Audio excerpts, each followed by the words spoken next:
विश्व में जनसंख्या वृद्धि। दुनिया की आबादी को 1 अरब तक पहुंचने में लाखों साल लगे, फिर लगभग 200 सालों में ही 7 गुना बढ़ गई।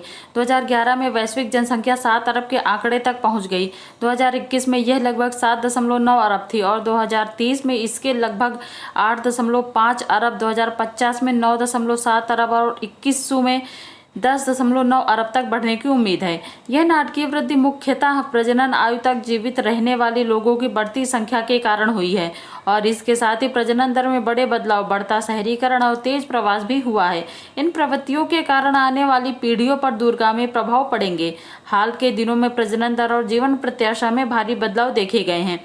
1970 के दशक की शुरुआत में प्रत्येक महिला औसतन 4.5 बच्चे पैदा करती थी। 2015 तक दुनिया भर में कुल प्रजनन दर प्रति महिला 2.5 बच्चों से भी कम हो गई थी। इस बीच औसत वैश्विक जीवन काल 1990 के दशक की शुरुआत में 64.6 वर्ष से बढ़कर 2019 में 72.6 वर्ष हो गया है। इसके अतिरिक्त विश्व में शहरीकरण का उच्च स्तर तथा प्रवास में तेजी देखी जा रही है।